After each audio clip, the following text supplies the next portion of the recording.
rise again to glory then, soaring to the sky. If you stop and see, then you just might believe. We're unstoppable, powerful, enough to beat the odds.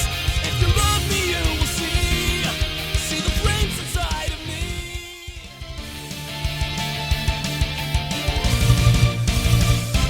Hey everybody, and welcome back to Seduce Me, the Demon War! Man, I was gonna tell myself I wasn't gonna do that, yet I did. Aw, man! Anyway, load. It was the first one, because I just told myself that it was. Awesome. We are falling asleep now in the demon world. Just a little recap for you there. In the last episode, I should probably do that, but I shouldn't at the same time, because somebody already does. I'll just give you those little recaps that I do. They're kind of sad. Darkness surrounded my mind, my dreams remaining silent and hushed in the cooling combat. Black. There we go. I want to turn my light off. No nightmares appeared, no sounds were made. I was simply resting, and that was all my body needed. I let my thoughts wander in my subconscious, thinking about what was going to happen now. What will the boys do when they realize I'm gone? What will he do? Probably go on a friggin' rampage, turn to a friggin' Hulk, and just destroy the town. I imagined him finding a way through to the demon world and pulling me back to where I belonged, wrapping me in his arms and swearing never to let me go. I would be relieved and would be married just as we planned. It's early. How unrealistic was that? You're in the demon world. Nothing is unrealistic. It had to be realistic, okay? Right now, I was stuck, and the only one who seemed to be able to send me back was Diana and companions, whoever they were. I had to trust them, whether I liked it or not. Eventually I did rise from my sleep, somehow fully refreshed and calm. How could that have been? Did you have a good rest? I suppose. I turned my head to see Diana at the door, arms crossed and leaning against the door's archway. She had a look of concern and pure curiosity on her face as she awaited my answer. Are you okay? Look, I care about you. Diana stared at me, slightly shocked. Did she not expect me to ask? Huh. Well, yes, I'm fine now that I've had proper rest. That's good. That's good. Great. Diana shook her head of the amazing, astounding thing she discovered, and stepped into the room, closing the door behind her. So we need to find another way to get you back to the human world. It won't be easy, but I believe it can be done by tonight, at the latest. Tonight, really? Diana nodded and crossed her arms again, leaning on one hip. It will take time to get our shadow agents to gather the necessary supplies, but they are not hard to obtain, being that we're in a position of power. You must be lucky. I don't think I'm very lucky if I'm in the demon world! What do you mean? Oh, yay. Awesome. Diana sighed before casting a short spell under her breath in front of me. Period. In front of me appeared a floating map. Almost like a hologram, it showed the entire world with mountains, plains, and forests. It was all surrounded by sea and water. Diana pointed at the marker and had a purple banner at its tip. It was marked in the center of some mountain forest area. It was also the very center of the map. That is where we are currently, the center of the abyssal plains. Diana then ran her finger in a circle around the marker, showing a perimeter around it. Everything we need for the spell is within this area. It will just take time to gather the materials and prepare it. I nodded, understanding the situation. I was going to hopefully be able to go home tonight, which was better than not going home at all. So what should I do until then? My suggestion? Stay in this room. I can mark this room as off limits so that no demon may enter that would confuse you for an intruder and kill you. I gulped. I did not want to die. As Diana made the magical map disappear, she shrugged. However, I cannot stop you from whatever you wish to do. Just don't leave the castle. I nodded as she turned to leave. As she stepped out, Diana looked back at me with a reassuring look. We'll get you back to the human world. I promise you that. Thank you. Finally, she left me alone in the room, let out a small sigh, and looked up at the ceiling. I had to wait until tonight to actually do anything. What was I going to do? Part of me agreed with Diana's suggestion, wanting to stay in the room and be safe in the castle. The guards didn't know. Safe in the case the guards, not castle, in case the guards didn't know who I was and would kill me on sight. My curiosity, however, wouldn't leave me alone. I wanted to explore the castle. I was handed an opportunity to explore a castle in the demon world, and part of me did not want it to go waste. I was torn on what to do. Dude, always explore. Always explore! There was no way I was letting this chance pass me by.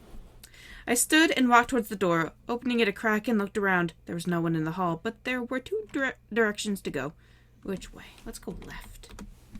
I went with left. I closed the door behind me as I exited my room and began to make my way down the left corridor. Everything was definitely medieval style and felt a bit small in the hall. It was like I was in a fairy tale, walking around in a wedding dress. It almost felt dreamlike. The passage seemed long, decorated with wall candles, paintings, and random curtains and flowers. It was mystical to see, and I smiled. As I approached another fork in the hallway, I sighed. Really, how does anyone find their way around here? I looked back, knowing I hadn't walked... Keep hearing something behind me. Oh, goodness, what are you? Go away. Ew. I looked back, knowing I hadn't walked far from my room. I turned back. Yet... Go left again. I was heading left anyway, might as well make another left. I turned left once more and headed down the hall, greeted by a more fantastical decor. The sound of heated battle caught my attention. I quickly rushed over to see a door barely open a crack, and behind it echoed the sound of clashing swords. I peeked in to see Diana and the guard that was with her before an intense sword fight. Now that I could take a closer look, the man was extremely handsome and looked human, yet I could sense that he was very much a demon, just from his presence alone. And his ears. The man had the upper hand, but it was easy to tell that he was holding back, slightly by letting Diana swing her sword again and again at him, before attacking her and forcing her to defend. The look on Diana's face showed her pure concentration and almost anger as her sword clashed with his. I had never seen Diana this intense before, so to see stress and determination written across her expression was a surprise. Why was she fighting with a sword, though? She had demon magic, too. You're holding back! Enough! Uh-oh, she caught on! Diana jumped back from the man, bringing her sword to her side as the man did the same, with perfect sync. She growled before tossing the weapon to him. He caught it by the hilt with ease. I told you not to hold back. Didn't you hear me? I don't want to kill you, jeez. The man stared at Diana before gently bringing the swords together and making them vanish into a soft black mist. He began to walk towards her as she turned around and crossed her arms. You can't treat me as if you are training a child, Sarah. I need to be ready for whatever the demon lord throws my way, and you holding back is only a hindrance to me. I apologize, my lady. Empty words. Oh, come on! It clicked. Oh, they were training. This man was her trainer, and she was being treated like a novice. Why? Also, he did apologize. Why was she being so harsh about it? Maybe it was a mistake. Diana let a sigh and walked to the balcony of the room, laying her hand on the railing and leaning over her arms. As each day goes by, my kingdom, my army, and I are constantly at risk. If I cannot defend myself when my energy runs out, then how will I defend this kingdom? You will be victorious. I will be slaughtered because of your inability to train me properly. You know why I cannot, and yet you still demand it of me. I cannot bring myself to even potentially harm you. And that will lead to my death. Consequences, bro. What was Sarah talking about? He couldn't train her properly? Why? Why was she so peeved? Peeved, I like that word. Peeved about it. Couldn't she just get another trainer? You will not die, my lady. I promise you that. Because I know the ending of this story. I cannot trust anyone who says that to me. But you know that it's true. I will repeat my promise over and over to you until you accept it. My god, what if Sarah dies? Oh my god, that'd be sad as fuck. That promise comes out of a lie. Calm your shit! I watched as Seto walked over to Diana and gently wrapped his arm around her from behind. He didn't resist, but she didn't lean into his embrace either. My love for you is not a lie, Azair. Well, at least he's bold about it, right? You do not have permission to use my name. Dude, you are grumpy. You are avoiding the subject. My feelings for you are real. Your feelings are false. Yes. They are as pure and true as your golden heart. Yeah, golden heart. I could not believe what I was seeing. Diana had an admirer? When did this become a thing? Who even was this guy to her? Why was she so against him and his love? You will defeat the Demon Lord and bring freedom to the Abyssal Plains. You will rise and become the land's new queen and sovereign, and I will stand beside you forevermore, because I love you. Or die in the process. Either way. Accept it, damn it. Deny my love all you may. I have served you and your family my entire life. I could never lie or hurt you. If you truly cannot love me back, then I will remain as your humble protector and servant till the end of my days. You waste your life on me. It is not a waste to serve and protect the woman I love with my life. Damn. He sees the cup as half full. You waste your love on me. Love. Yeah. It's not a waste to love such a wonderful woman. Again, in the first game, I would be laughing my ass off. I didn't know what to make of this. Seto really seemed dedicated to Diana when, yet she was putting up some sort of emotional wall between them that he couldn't break through. It was sad to watch, yet from the posture Diana held, I could tell that she felt her actions were justified.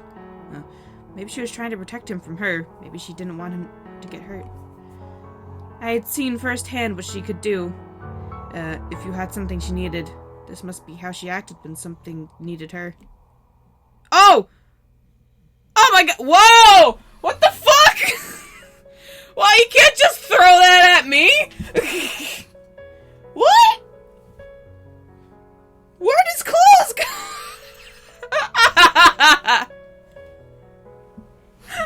I just, like, threw my hands up in the air like, the fuck? What? Diana gently sighed. To his and my surprise, Diana turned her body slightly to Seto in his arms and ran her hand over Seto's chest, making his uniform top vanish into purple mist and leaving his chest bare. What was going on? Well, you look like a woman. And she has 2 boobs. Yay! I'm so confused. I need energy. Okay! Okay! From me, or do you wish me to... Just give me your energy. I have no time to wait for you to give me a sweet flower.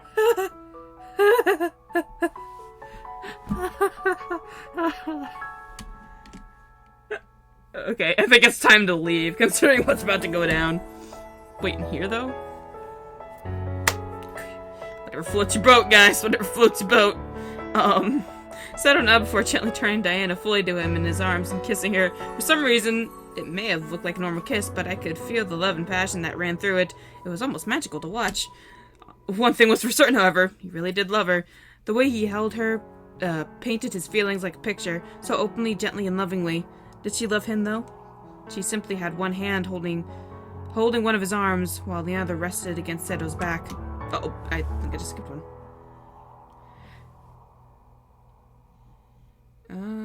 Yep. Diana's feelings were an enigma. I quickly took the moment to leave, not wanting to disturb them and not wanting to see their moment go any further than a kiss. Good call. Well, didn't expect that to happen. I remained in my room until the night came. I was given food which looked like soup. The woman who gave it to me apologized, letting me know that the food was scarce until the upcoming harvest, which was a couple days away. Being that I was only staying the day, I didn't mind much. I was more concerned over what I was given to eat. It looks like beef stew. It was some sort of stew with mysterious chunks swimming in its broth. It smelled surprisingly good, but who knew how it tasted? Just eat it, I guess. I gulped. I had to try it. I had to eat it. I hadn't eaten in 2 days, even before I came to the demon world.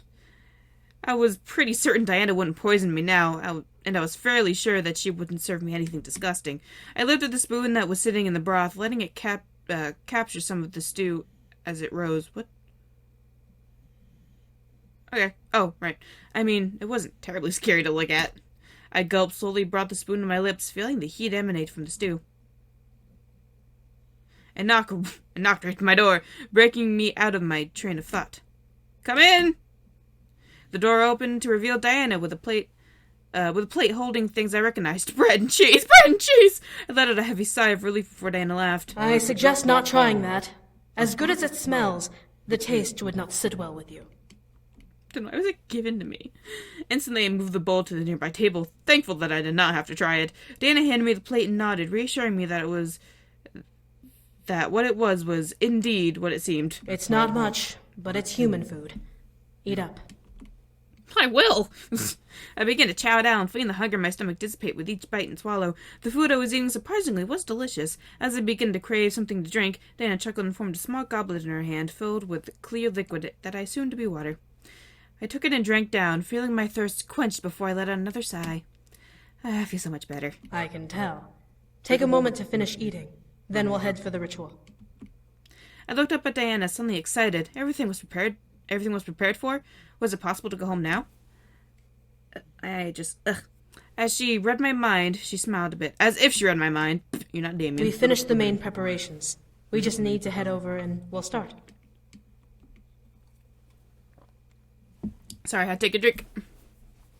I couldn't continue eating. My mind was into an obsessive frenzy of wanting to go home. I stood up, moving the plate and goblet to a nearby table. Let's go.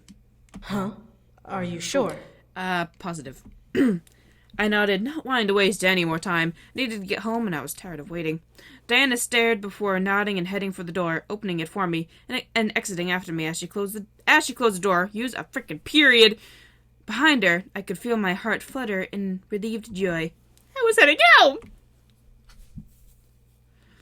Diana led me down the corridor to the war room, where I had originally arrived, to reveal the table covered in plants and artifacts of different kind. None of it made sense to me, but I had to only assume it was needed for the ritual to work. Yeah, sneeze. Oh, good. Diana walked to the table and took a note of what she saw, nodding. This should work. You're in doubt? Have to be after the last time we tried sending her home. Do we have a human anchor? No, you're on your own this time. But we'll make sure you survive casting it. If not, well... The spell should work, however, because we'll be using energy material. It will only require a slice of your energy on top of these items, which your guard can refill immediately after this.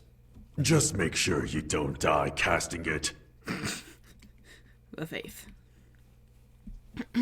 Diana smiled at her guard before turning to me. So, are you ready to return home? Yeah? She didn't have to ask twice. I'm ready. Goodbye, voice. Dana nodded. Stop that. Dana nodded once more before turning back to the table. She lifted her arms over the surface and lowered her head, muttering under her breath. Otnibus portas, apriat nobis, largiatur exidium, desiderium. Okay.